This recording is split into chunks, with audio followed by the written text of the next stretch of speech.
Olá pessoal, muito boa noite a todos, muita paz, muita luz, com a alegria que nós estamos novamente, né?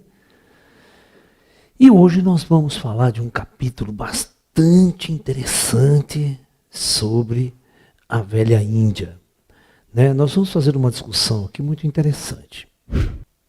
A primeira coisa que eu quero deixar claro é, será que os avatares indianos são realmente aquilo que os indianos acham e pensam? Né? Muitos textos antigos, né, vão mostrar, e hoje nós temos provas cabais, de que algo, eles estavam dizendo, falando algo, fantasiando algo, que aconteceu na Terra há muitos e muitos e muitos anos atrás. Né?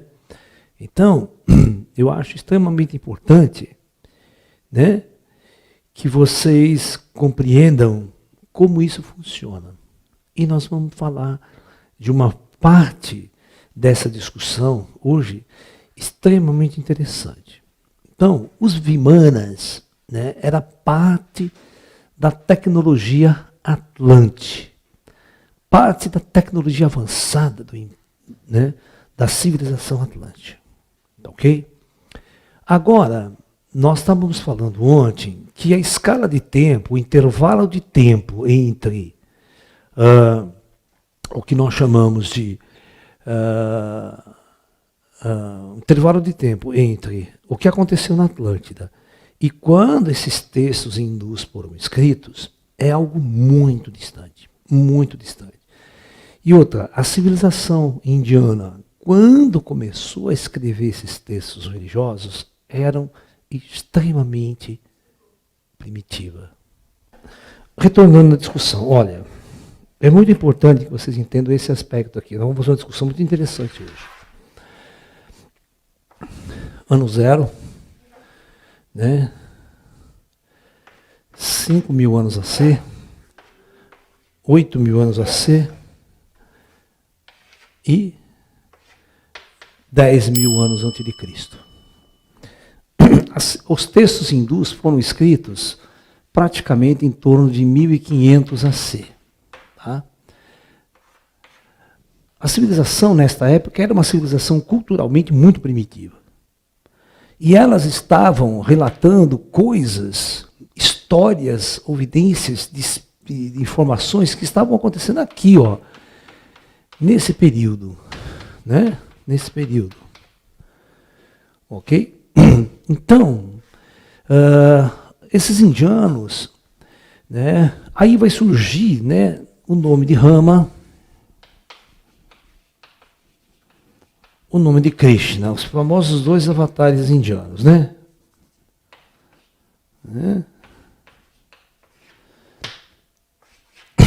Entendeu? Na verdade, né,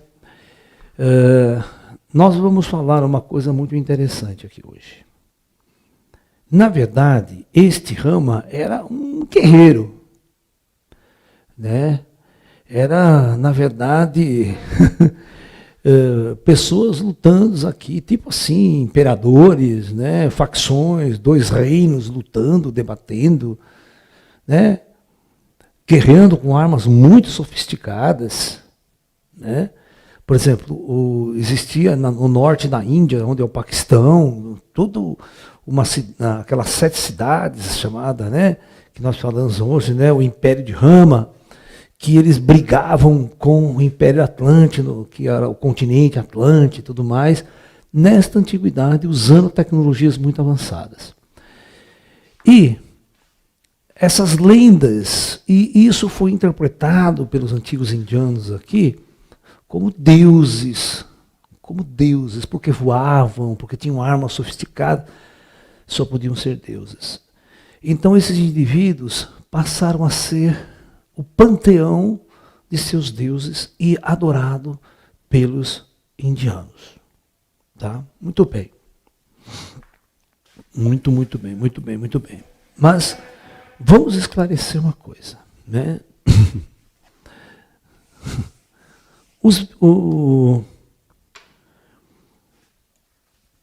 Os Vimanas,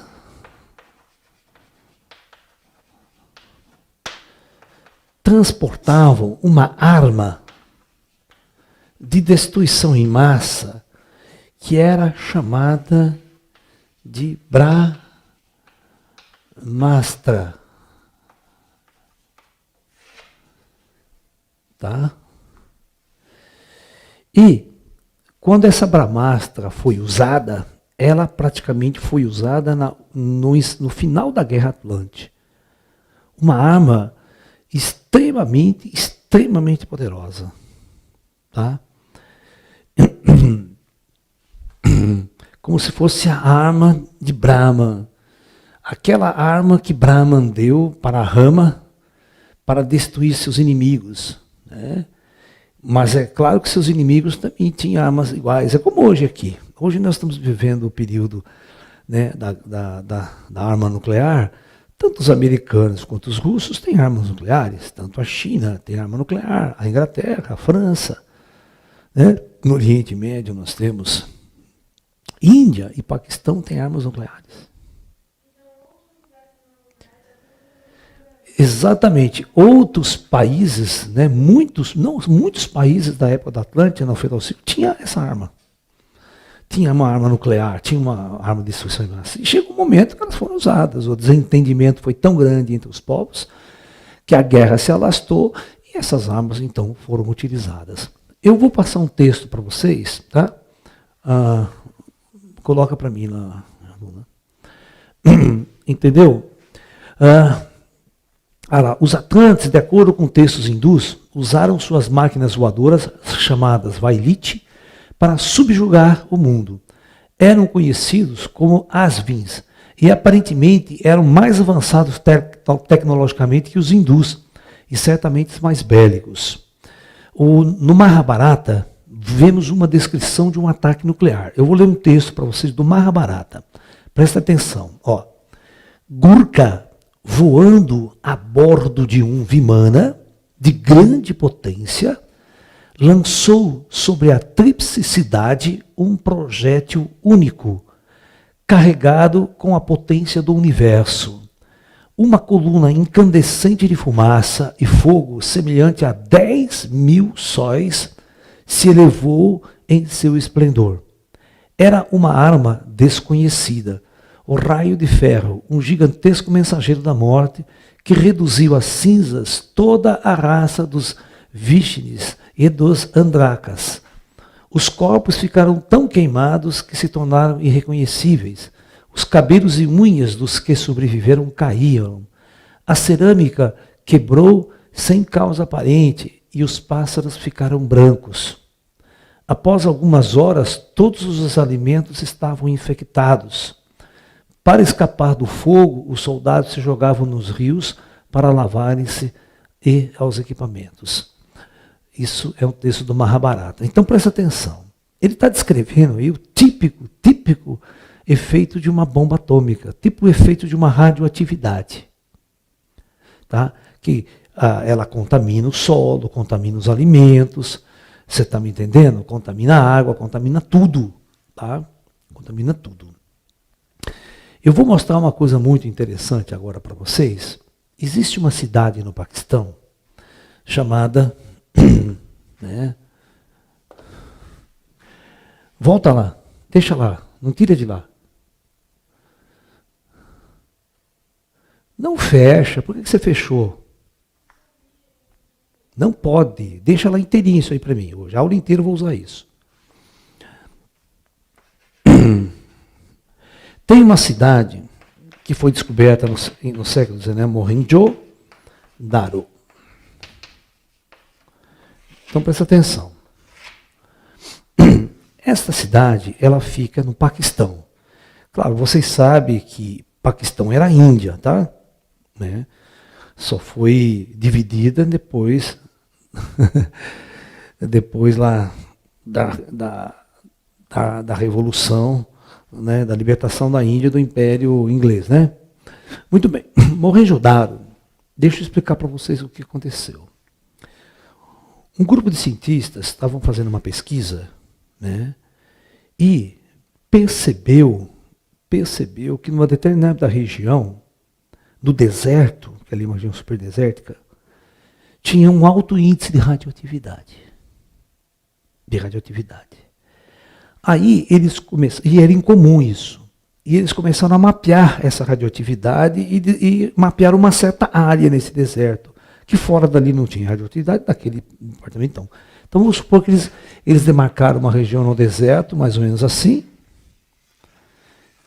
que tinha um alto índice de radioatividade. Aí, então, eles foram escavar. E quando eles escavaram, eles encontraram uma construção, uma cidade muito antiga, né? Muito antiga. E eles descobriram esqueletos de pessoas, de seres humanos, tá?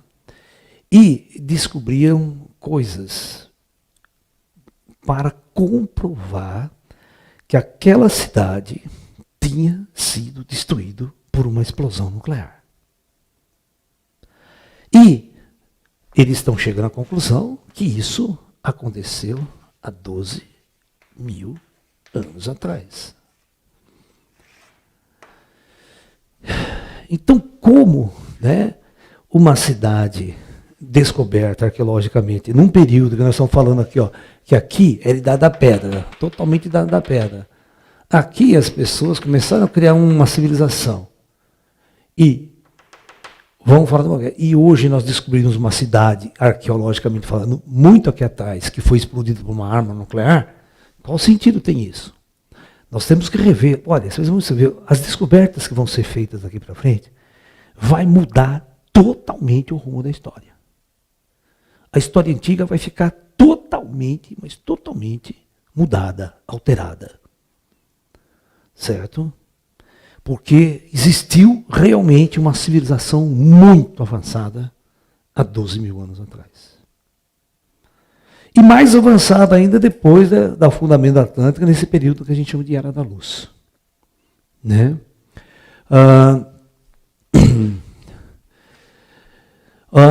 Deixa eu explicar.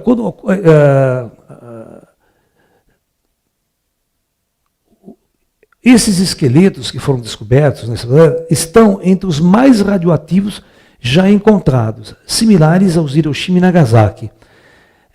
Você está entendendo? Cidades antigas cujos muros foram calçados literalmente e vitrificados, podem ser encontrados na Índia. Né? Então, passa as fotos para mim agora.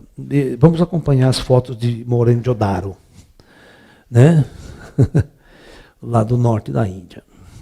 Primeira. Bom, pode passar a segunda. Essa não. Essa já foi. Muito bem. Onde fica Mohenjo-Daro? Olha aí o mapa da Índia, né, do norte da Índia, tá? E vocês vão entender onde fica Mohenjo-Daro, tá?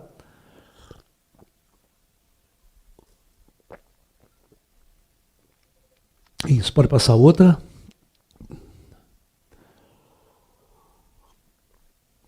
Esse aí é mais ou menos a arquitetura da escavação da cidade, né? Ela era bem construída, tudo tão bonitinha, tal, né? Com água encanada, o pessoal disse que era muito bem feita, tal. Outra. As escavações delas, né? Que ela estava totalmente coberta por areia, ninguém encontrava ela, né? Pode passar outra. Olha. Outra. E agora, essa discussão de que essa cidade foi destruída por uma Brahmastra, por um único artefato, você viu o texto Mahabharata falando? Que provavelmente essa cidade foi atingida por uma arma nuclear, certo? Levada por Vimanas, da mesma forma que a gente leva bomba atômica nos aviões hoje. Né? Nós lançamos uma bomba em Hiroshima e Nagasaki com um avião.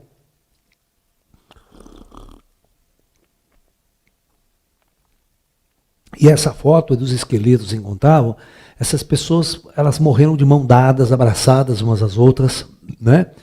Como se estivesse esperando um terrível desastre, um terrível ataque.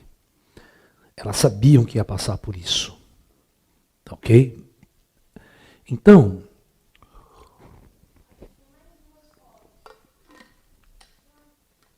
Esses são os cristais vitrificados, né, que foram encontrados na região.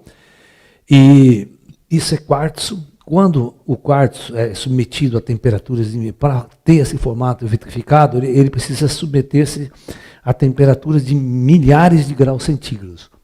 Temperatura muito alta. E esse mesmo tipo de material, ele é encontrado lá no deserto dos Estados Unidos, onde as bombas atômicas foram testadas. A temperatura da explosão chega tão alta que vitrifica o chão, o solo, né? E forma esse tipo de cristal, de vidro, né? É um tipo de vidro isso aí. Pode passar outra. Agora eu quero mostrar algo para vocês extremamente doido, muito louco, muito doido mesmo. Esta região do mapa liga a Índia ao Sri Lanka. Tá? O sul da Índia ao Sri Lanka. Né? Os antigos, no próprio Mahabharata, fala que... Volta no mapa, deixa o mapa lá para mim. Deixa o mapa no ar. Não, último slide no ar. Deixa ele aí. Muito bem. Ó, eles falam que Rama morava no continente, lá. E neste lado de cá, na ilha, né, morava um rei, um imperador, que roubou a mulher de Rama. Sequestrou. E como Rama amava muito a sua esposa, isso é a lenda do Mahabharata, na verdade no Mahayana, né? Mandou, né,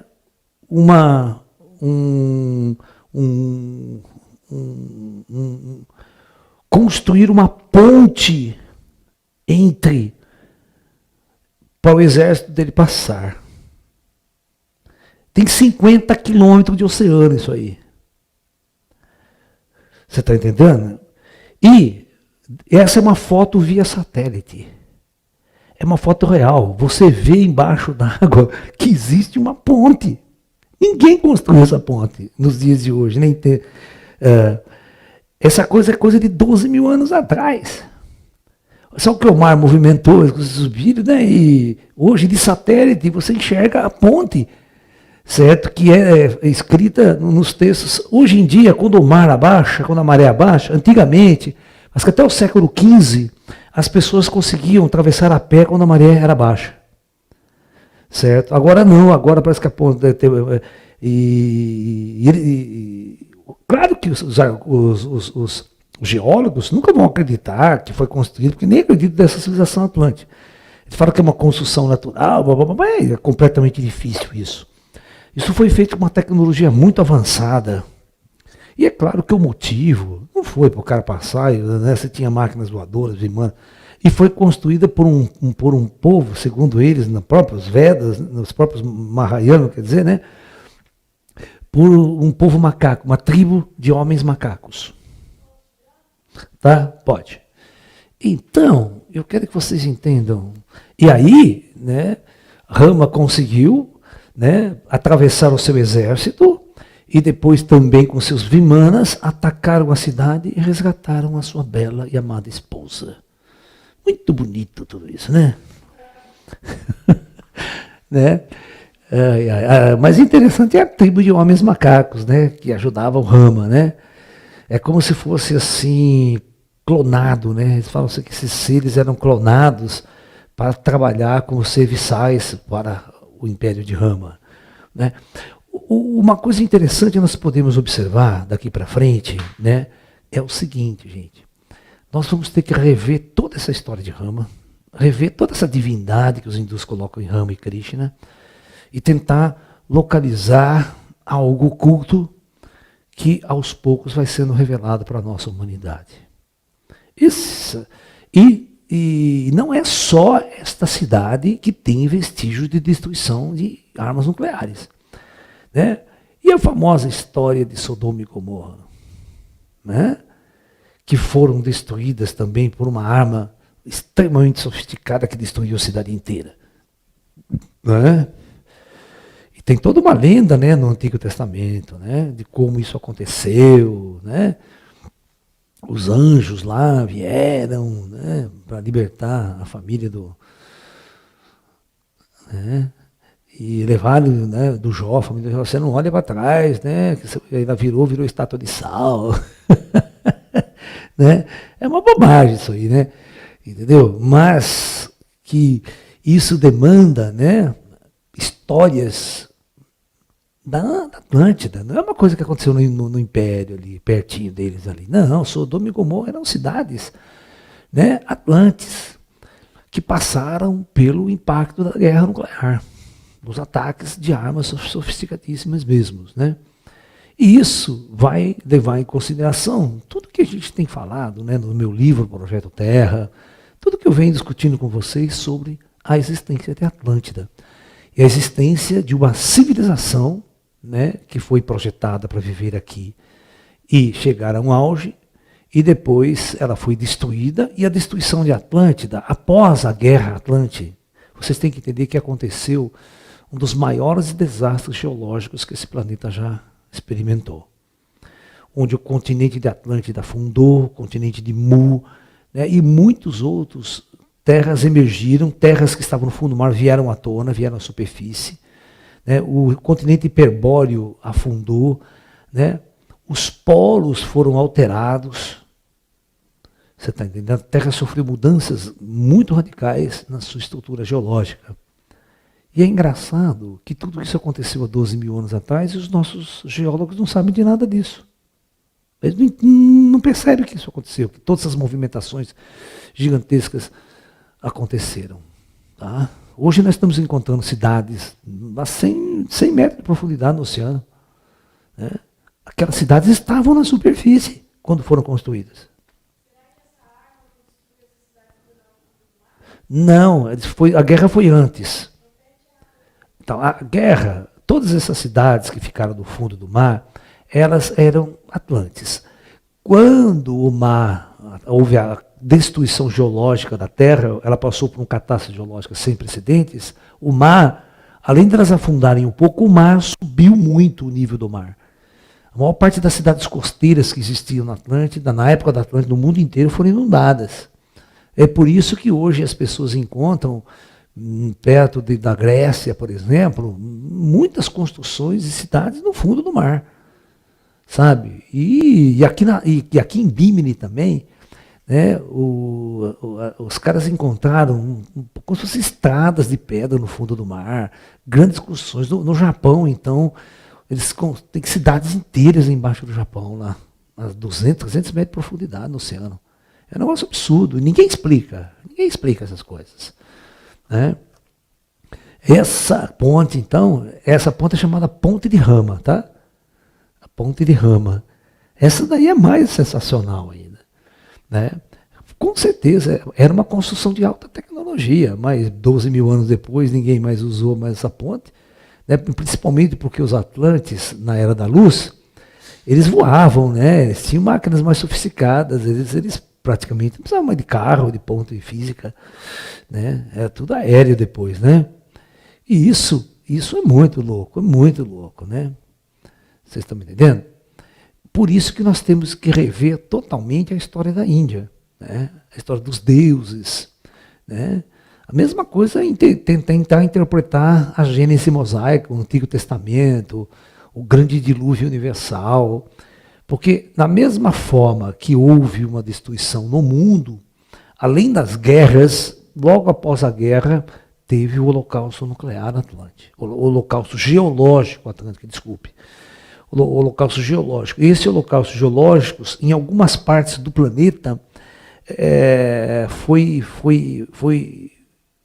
interpretado como uma grande inundação, uma grande mudança climática, né? E é por isso que o Noé, por exemplo, o Noé bíblico, ele né, da região do Afeganistão. Inclusive o Monte Ararat, onde eles falam que a arca pousou depois que o mar baixou, todas as águas baixaram, fica exatamente no Afeganistão. Tá? Então, a gente pensar que o Noé era um afegão, né? Você está me entendendo? Mas é claro que é ilógico você fazer um barco de madeira, porque naquela época não tinha ninguém no planeta.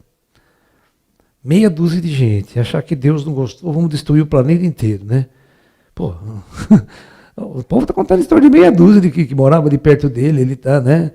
Vai destruir o planeta. Até, nem sabe o que está acontecendo aqui nas Américas, tudo mais, outras partes do planeta, né? E nem noção de planeta aqueles povos tinham, né? Os antigos aí. Então, nós precisamos realmente fazer uma revisão esotérica profunda, religiosa profunda, principalmente nos textos indianos e nas visões do hinduísmo, né, para tentar entender toda aquela tradição indiana da carruagem dos deuses, das guerras que existiam e das armas que eram utilizadas. Eles se simplificam com arco e flecha, certo? Lançando raios com arco e flecha. É claro que os antigos não tinham cabeça para tentar entender arquétipos que estavam fora da sua realidade arquetipal, né? Eles não podiam imaginar nenhuma arma sofisticada, eles conheciam lança, arco e flecha, no máximo, né, espada, é isso que eles conheciam. Mas nunca uma arma sofisticada, naves voadoras. Então todas as vezes que eles iam falar de naves voadoras, eles falavam de carruagem puxada por cavalo voador, né? É o que tinha na cabeça dele. Tá? Ok? E os deuses, entre aspas, eram esses grandes e gigantes guerreiros e lutas que aconteceram no passado. Né?